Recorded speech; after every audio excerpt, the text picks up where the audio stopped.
लेकिन आज मजबूर अकेला हूं, अनाथ हूं, क्योंकि मेरी बात कोई नहीं सुनने वाला।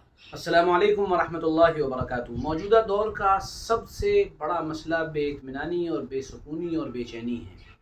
और बेसुकूनी और बेइत्मीनानी और बेचैनी इंसान की ज़िंदगी में अल्लाह को नाराज़ करके आती है। ऐसा ही कुछ हुआ है वसीम रिजवी के साथ, जिसका मौजूदा नाम जितेंद्र नारायण त्यागी है। और ये बात मैं अपनी तरफ से नहीं कह रहा हूँ, ये बात खुद उसने अपने एक ताज़ा वीडियो में कही है। अगर आप मेरी बात में कुछ शक करते हैं तो आप इस वीडियो को गौर से सुने, जो खुद जितेंद्र नारायण त्यागी की है और वो खुद ये कह रहा है। लेकिन आज मजबूर अकेला हूं, अनाथ हूं, क्योंकि मेरी बात कोई नहीं सुनने वाला। देश के राष्ट्रपति महोदया से अपील की है, इच्छा मृत्यु के लिए पत्र लिखा है। आपने सुन लिया, उसने क्या कहा? मैं बेचैन हूँ। उसने ये कहा मैं परेशान हूँ। उसने ये कहा मैं तकलीफ़ में हूँ। उसने ये कहा मैं दुख और दर्द से गुज़र रहा हूँ। मेरे ऊपर FIR हो रही हैं और मैं हर दिन नुकसान की तरफ बढ़ता चला जा रहा हूँ और करीब है कि मैं कोई बड़ा कदम उठाऊँ, करीब है कि मैं ख़ुदकुशी कर लूँ। ये सारे जुमले उसने अपने इस वीडियो के अंदर बोले हैं। सवाल ये पैदा होता है कि ये नौबत क्यों आई? आप एक मुसलमान की हैसियत से अगर मुझसे ये जवाब पूछना चाहें तो मैं बिल्कुल साफ़ और वाज़े लफ्ज़ों में ये बात कहना चाहूँगा, ये अल्लाह के साथ बगावत का नतीजा है। ये कुरान पाक पर उंगली उठाने का नतीजा है। ये कुरान पाक को बदल देने की नाकाम और नापाक कोशिश का नतीजा है। ये कुरान पाक को बदल कर अपनी मर्ज़ी के हिसाब से सेट करने का नतीजा है। ये कुरान पाक को मुहर्रफ कहने का नतीजा है। ये कुरान पाक में तब्दीली का अक़ीदा रखने का नतीजा है। लेकिन आप इन सब चीज़ों को छोड़ दिए और आप एज ए ह्यूमन बीइंग सोचिए। मैं एक मुसलमान होने के नाते नहीं, एज ए ह्यूमन बीइंग मैं आपसे ये बात कहना चाहता हूँ कि अगर कोई इंसान किसी इंसान को बिला किसी वजह के तकलीफ़ देता है तो वो कभी सुकून से नहीं रह सकता है, वो चैन की सांस नहीं ले सकता है। उसकी हर सांस उसको परेशान करेगी, उसका हर लम्हा उसके लिए भारी और उसके लिए ज़िंदगी का तकलीफ़ देह वक्त बन जाएगा। क्यों?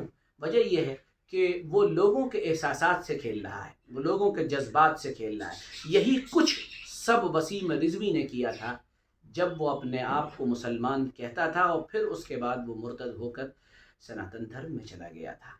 उसने न सिर्फ मोहम्मद रसूलुल्लाह पर उंगली उठाई थी, न सिर्फ ये कि कुरान पाक को गलत कहा था, ये सारी बातें तो उसने की थी और ये अल्लाह के ख़िलाफ़ खुली बगावत थी और ये इस कायनात के बनाने वाले के ख़िलाफ़ ज़बरदस्त ऐलान जंग था। इस सब के साथ साथ उसने मुस्लिम कम्युनिटी के दिल को दुखाया था। हमारा दिल छलनी छलनी हुआ था, हम परेशान हुए थे, हमने उसके जवाबात दिए थे, जवाबात देने की कोशिश की थी और दुनिया को ये बताने की कोशिश की थी कि ये आदमी मुसलमानों के जज्बात से खेल रहा है, ये ख़ास कम्युनिटी को निशाना बनाना चाहता है, ये अपने गुनाहों पर पर्दा डालना चाहता है, ये अपने काले करतूतों को इस वक्त ढांपना चाहता है, इसलिए इसने इस वक्त ये चोला ओढ़ लिया है। मैं सिर्फ ये कहना चाहता हूँ कि अल्लाह से बगावत का अंजाम, अल्लाह की नाफरमानी का अंजाम और पाप और गुनाहों का अंजाम इस दुनिया में जो होता है या इस दुनिया में जो सज़ा उसके लिए मिलती है वो बेसुकूनी और बेइत्मीनानी है, जैसा कि अभी आपने उसकी वीडियो में सुना था। इंसान सुकून से नहीं रह सकता है। कुरान पाक में खुद अल्लाह ने ऐलान किया, वमन अअरज़ अन ज़िक्री फ़इन्न लहू मईशतन ज़न्का, जो मेरे ज़िक्र से एराज़ करेगा, मेरे ज़िक्र से मुँह मोड़ेगा, उसके लिए तकलीफ़ दे ज़िंदगी हो जाएगी, परेशान हो जाएगा वो।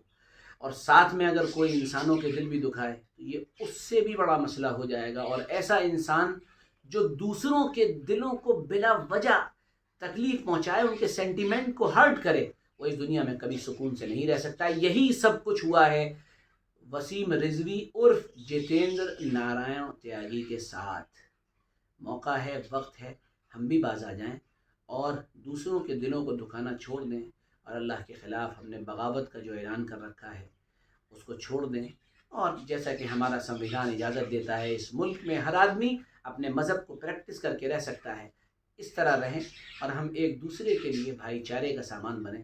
नफ़रत का साजो सामान हम न इकट्ठा करें, न दूसरों के लिए नफ़रतें पैदा करें। अल्लाह हमें सही समझ अता फ़रमाए। वीडियो कैसा लगा बताइएगा, इसको शेयर करना, लाइक करना और दूसरों तक पहुँचाना ना भूलिएगा। بہت بہت شکریہ، جزاکم اللہ. پھر ملیں گے، اجازت دیں. السلام علیکم ورحمۃ اللہ.